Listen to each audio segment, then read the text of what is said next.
বন্ধুরা, আশা করি তোমরা ভালো আছো। Welcome to my channel honours Broz. আজকে আমাদের আলোচ্য বিষয় modern period in English literature, features of modern period in English literature. তাহলে শুরু করা যাক। Features of modern period in English literature. এই মডার্ন পিরিয়ডে পার্টিকুলার কোনো ক্যারেক্টারিস্টিক্স ছিল না। কবি সাহিত্যিকরা যেমন মন চাইছে তেমন লিখেছেন, তার কারণ ছিল মডার্ন পিরিয়ডে একসাথে অনেকগুলো ঘটনা ঘটেছে। ওয়ার্ল্ড ওয়ার মডার্ন পিরিয়ডেই হয়। মানুষ যথেষ্ট কনফিউজড হয়ে যায়, বিভ্রান্ত হয়ে যায়, সমস্ত বিষয়ে ডিপ্রেশন, হতাশা ছিল। আর সাহিত্য হলো সমাজের প্রতিচ্ছবি। তাই এই বিশৃঙ্খল পরিস্থিতিতে বিচিত্র ধরনের সাহিত্য ধারা দেখা যায়। কেউ কবিতা লিখছেন, কেউ গল্প লিখছেন, কেউ নাটক লিখছেন, কেউ নভেল লিখছেন। যে যেভাবে পারেন সেভাবেই আত্মপ্রকাশ করেছেন। আর তাই কি হয়েছে, সাহিত্যের সম্ভারটা বিচিত্র রূপ ধারণ করেছে। মানুষ যেহেতু হতাশাগ্রস্ত ছিল, সেই জন্য সাহিত্যেও দেখা গেছে হতাশার ছড়াছড়ি লক্ষণীয়।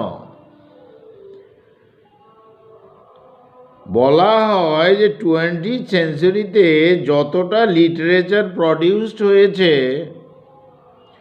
অন্য কোনো পিরিয়ডে তা দেখা যায় না। তাই এই মডার্ন পিরিয়ডকে পিরিয়ডাইজেশন করা বড় মুশকিল ছিল। তবে জেনারেলি ধরা হয় 1895 থেকে 1945 পর্যন্ত। হ্যাঁ, মতান্তর রয়েছে। ফ্রম 1895 টু 1945 পর্যন্ত। 1895 থেকে 1945 পর্যন্ত ধরা হয়। মতান্তর রয়েছে, মতান্তর থাকতেই পারে। তবে এই 1895 থেকে 1945 পর্যন্ত এই সময়কাল হলো মডার্নিজম শুরু হয়। বিভিন্ন রাইটারদের বিচিত্র ধারার সম্ভার এই মডার্নিজম। তবে হাই মডার্নিজম বলে একটা কথা আছে। 1910 থেকে 1930 পর্যন্ত এই সময়কালকে হাই মডার্নিজম বলা হয়। আর তার মধ্যেই ফার্স্ট ওয়ার্ল্ড ওয়ার 1914 থেকে 1918 পর্যন্ত। ওয়ার্ল্ড ওয়ারের জন্য সারা পৃথিবীতে, দুনিয়ায় চিন্তা ভাবনা বদলে গিয়েছিল। তাই লিটারেচারের ধারাও বদলে গিয়েছিল। এবার তাহলে আমরা আলোচনা করি জেনারেল ব্যাকগ্রাউন্ড এই মডার্ন পিরিয়ডে সাহিত্যের ক্ষেত্রে কি ছিল। যেমন ইমানসিপেশন অ্যান্ড ডিস্ট্রাকশন, অর্থাৎ ফ্রিডম, ডিমান্ড ফ্রিডম, মুক্তি চাই, আজাদি চাই, সঙ্গে সঙ্গে ডিস্ট্রাকশন, ধ্বংস ছিল। তাহলে 1 নম্বর পয়েন্টে বলা যেতে পারে ফ্রিডম বা ডিমান্ড ফ্রিডম, সঙ্গে সঙ্গে ডিস্ট্রাকশন বা ধ্বংস। 2 নম্বর, পৃথিবীর বিভিন্ন দেশ স্বাধীন হতে শুরু করে বা ইংরেজরা পালিয়ে আসতে শুরু করে বা তাদের ঘাড় ধাক্কা দিয়ে বের করে দেওয়া হয়। এই ধরনের একটা উচ্ছৃঙ্খল পরিবেশ ছিল এই মডার্ন পিরিয়ডে। 3 নম্বর পয়েন্ট হলো এই মডার্ন পিরিয়ডে ডিপেন্ডেন্স অন টেকনোলজি, প্রযুক্তিবিদ্যা, সায়েন্সের যথেষ্ট প্রভাব পড়ে লিটারেচারের ক্ষেত্রেও। রেডিও, সিনেমা ইত্যাদি বিষয় বিশেষ ভূমিকা নেয়। আগের মতন মানুষ বই পুস্তক পড়তে অতটা রাজি হয় না। নেক্সট পয়েন্ট, রুরাল এরিয়া কমতে থাকে, শহর গড়ে উঠতে থাকে। এগুলো হলো ব্যাকগ্রাউন্ড। পরের পয়েন্ট, গ্রামের মানুষরা গ্রামের কাজ ছেড়ে শহরের দিকে ছুটে যেতে বাধ্য হয় পরিস্থিতির জন্য। Next point, economic depression of the 1930s, সারা দুনিয়ায় অর্থনৈতিক পরিস্থিতিটা ভেঙে পড়ে, অর্থনৈতিক কাঠামোটাই ভেঙে পড়ে। শুরু হয়ে যায় যুদ্ধ, একাধিক যুদ্ধ,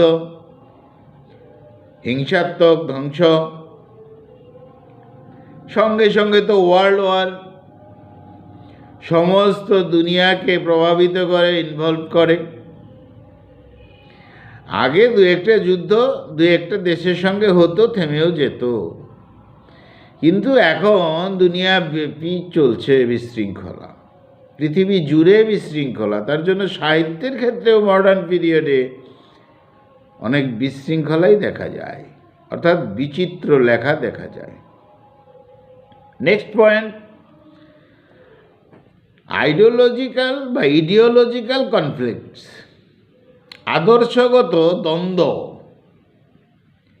এই দেশ সেই দেশ, এই কালচার সেই কালচার, এদের সঙ্গে আদর্শগত দ্বন্দ্ব লেগে যায় সারা বিশ্ব জুড়েই ছোটোখাটোভাবে।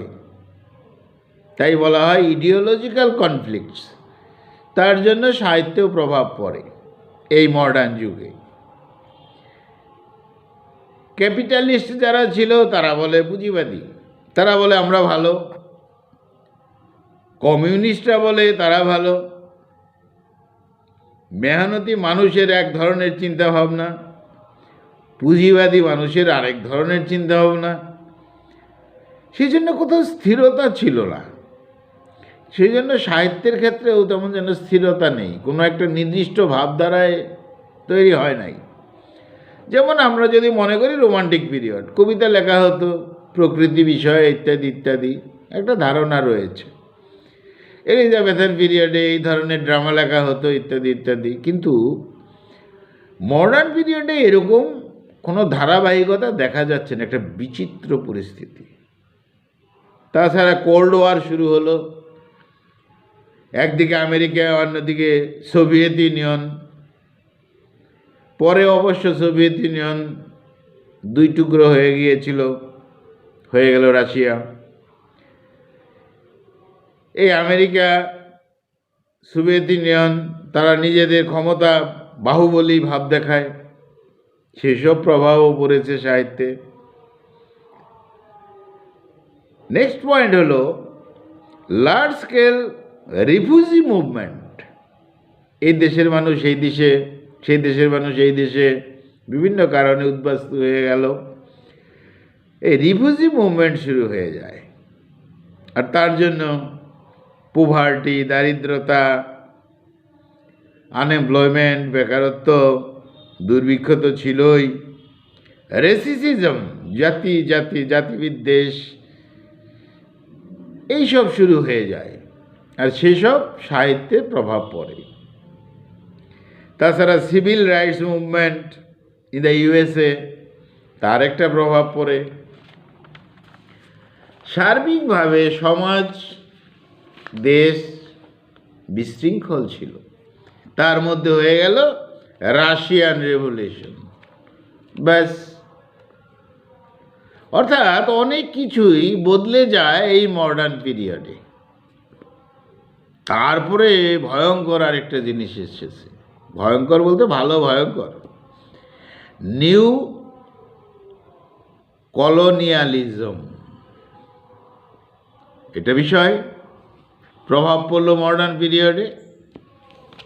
অর্থাৎ আগে এক দেশ আরেক দেশকে কবজা করত, দখল করত, কলোনি তৈরি করত, কিন্তু এই মডার্ন পিরিয়ডে দেখা গেল নিউ কলোনিয়ালিজমে দেশ আলাদাই থাকবে, কিন্তু কমজোরি যে দেশ, সেই দেশকে অর্থ দিবে, ইন্ডাস্ট্রি দিবে, অস্ত্র দিবে, দিয়ে সেই দেশকে নিজের দিকে নিয়ে নেবে, নিজের স্বার্থে নিয়ে নেবে। সেইভাবে অর্থাৎ এক ধরনের পরাধীনতাই।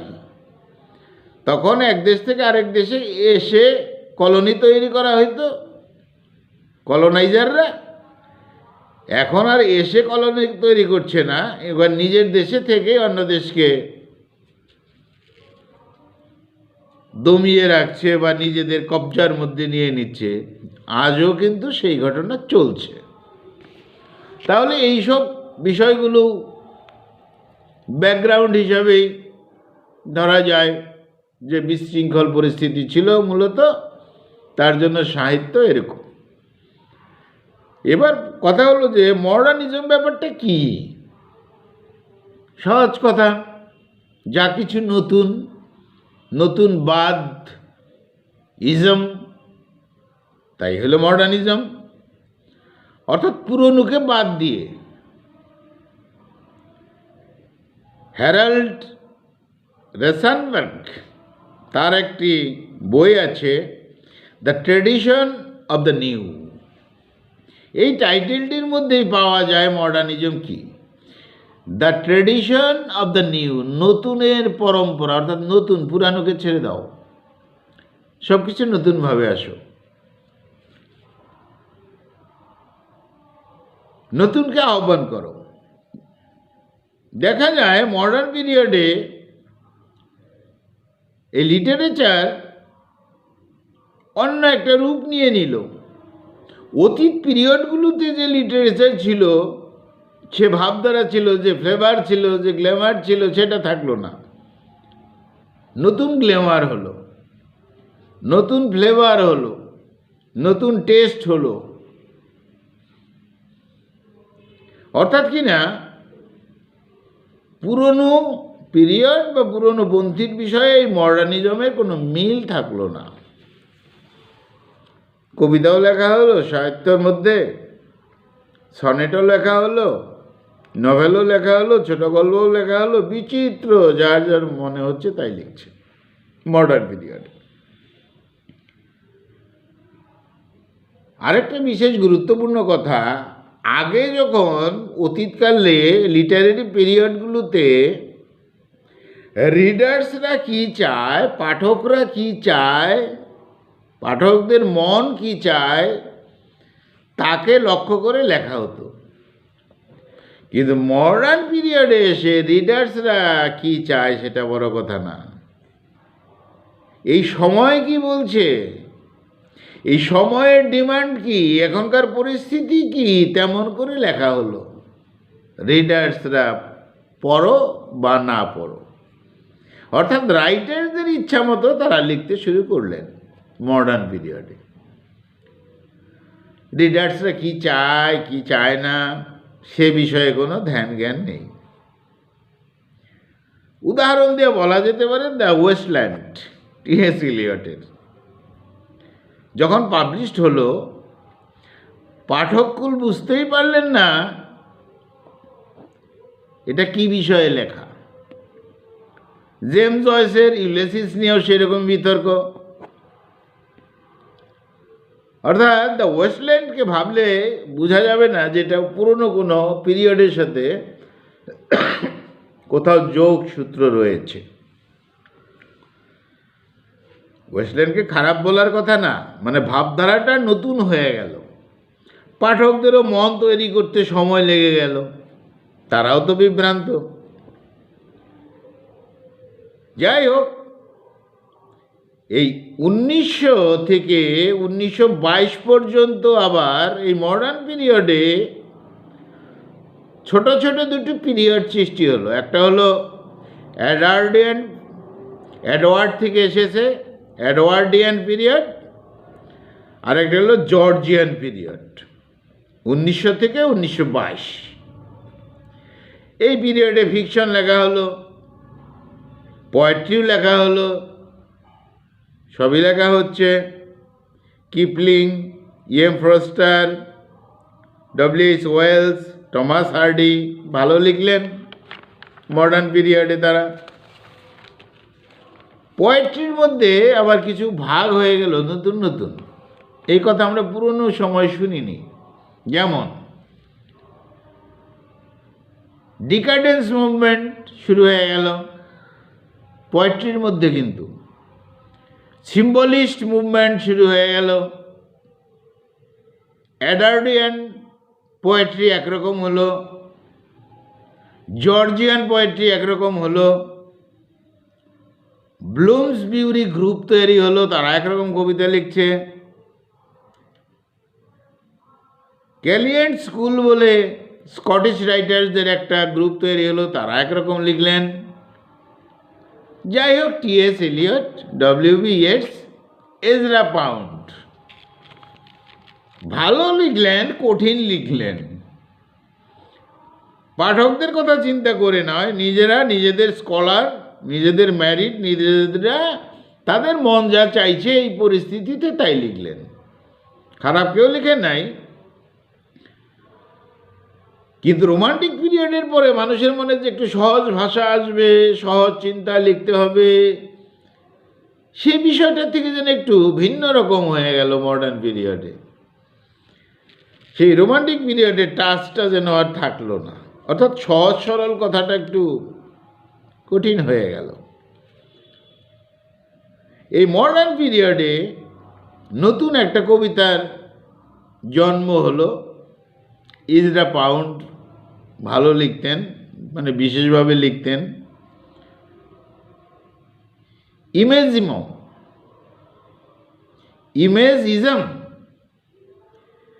ইমেজিজম ব্যাপারটা কি?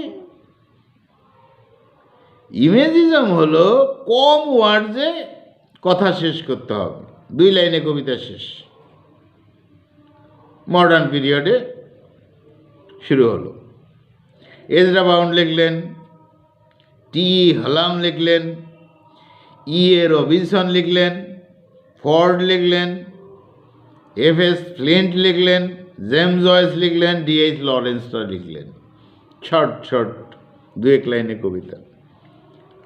এজরা পাউন্ড একটা বিশেষ নাম, বিতর্কিত নাম। তিনি আবার মুসোলিনিকে সমর্থন করেছিলেন, বিতর্কিত বিষয়, অ্যারেস্টও হয়েছিলেন। তাকে তার পাঠকরা পাগল বলতো।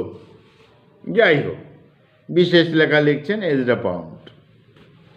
বলা হয় এমন যে ডব্লিউ.বি. Yeats, T.S.. ইলিয়টের থেকেও এজরা পাউন্ড কঠিন ভাষায় কবিতা লিখতেন। এই মডার্ন পিরিয়ডে আবার আরেকটা গ্রুপ চলে আসলো লেখালেখিতে, আইরিশ লিটারেরি রিভাইভাল। বিশেষ নাম ডব্লিউ.বি. ইয়েটস, যিনি নোবেল প্রাইজ পেয়েছিলেন 1923-তে। আইরিশ লিটারেরি রিভাইভাল বলে একটা পার্ট তৈরি হলো, তারা লিখলেন। ডব্লিউ.বি. ইয়েটস ইস্টার 1916 লিখলেন, দ্য সেকেন্ড কামিং লিখলেন, সেলিং টু বাইজেন্টিয়াম লিখলেন, ভালো লিখলেন। এবার আরেকটা বৈশিষ্ট্য চলে আসলো মডার্ন পিরিয়ডে, two voice poetry. Two voice poetry, কবিতার মধ্যে দুইটা কণ্ঠস্বর থাকবে। মানে ব্যাপারটা কি, মানে বিষয়টা হলো যা লেখা হবে তার মধ্যে ফ্যামিনিজম ব্যাপারটাও থাকবে, ম্যাসকুলিন ব্যাপারটাও থাকবে, নারীদের বিষয়ও থাকবে, পুরুষদের বিষয়ও থাকবে, বা সেইভাবেই পাঠক তৈরি হবে। Two voice poetry. যাই হোক, টি.এস. এলিয়ট নোবেল প্রাইজ পেলেন 1948-এ। আমেরিকায় তার জন্ম হলেও ইংল্যান্ডে চলে আসেন, তাহলে বিশেষ রেখা ওয়েস্টল্যান্ড বলাই হলো। তিনি এবং আরও কিছু রাইটার তারা স্ট্রিম অফ কনসাসনেস নতুন স্টাইল নিয়ে আসলেন, সাইকোলজিক্যাল লেখা নিয়ে আসলেন। যেমন টি.এস. এলিয়টের the love song of Alfred Prufrock, stream of consciousness ব্যবহার করা হয়েছে। আরেকটা ভাবধারা আসলো, সেটা হলো অবজেক্টিভ কোরিলেটিভ। টি.এস. এলিয়ট এই বিষয়ে লিখলেন, ভার্জিনিয়া উলফ লিখলেন। এরপর যারা আসলো তাদেরকে বলা হয় ওয়ার পয়েটস। এই মডার্ন পিরিয়ডে ওয়ার পয়েটস, যুদ্ধ বিষয়ক লিখলেন, স্বাভাবিক। তবে এই ওয়ার পয়েটসরা কিন্তু ডেড সোলজারকে কখনো হিরো বলতেন না, শহীদ হওয়া ব্যাপারটা তারা পছন্দ করতেন না। সেশন একটা নাম, বিশেষ নাম, সিগফ্রিড সেশন, কাউন্টার অ্যাটাক লিখেছিলেন তিনি। এডমন্ড ব্ল্যান্ডেন, তিনি লিখলেন undertone of war. Edward Thomas লিখলেন, আইজ্যাক রাসবার্গ লিখলেন, এইসব নতুন রাইটার্সরা লিখলেন। তার মধ্যে একজন বিশেষ কবি ওয়েলফ্রেড ওয়েন, তিনি তো ফার্স্ট ওয়ার্ল্ড ওয়ারে মারাই গেলেন, অর্থাৎ বাস্তব ক্ষেত্র থেকে লিখেছেন। এবার কিছু উইমেন পোয়েটস, নারীদের মধ্যে পাওয়া গেল কবিতা লিখছেন তারা। Madeline Ida Bedford, Eva Dobell, Jessie Pope, এরা লিখলেন মডার্ন পিরিয়ডে। এই হাউসম্যান সৈনিকদের জন্য প্রিয় কবিতা লিখলেন। এ স্রফিয়ার ল্যাড, খুব সুন্দর। যাই হোক, কুইন ভিক্টোরিয়ার মৃত্যু থেকে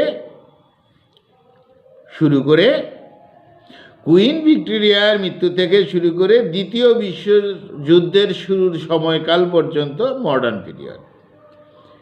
কুইন ভিক্টোরিয়ার মৃত্যু শুরু হলো, দ্বিতীয় বিশ্বযুদ্ধ যখন শুরু হবে এই সময়কালটা ছিল মডার্ন পিরিয়ড। এর মধ্যে এডওয়ার্ডিয়ান পিরিয়ড, জর্জিয়ান পিরিয়ড থাকলোই।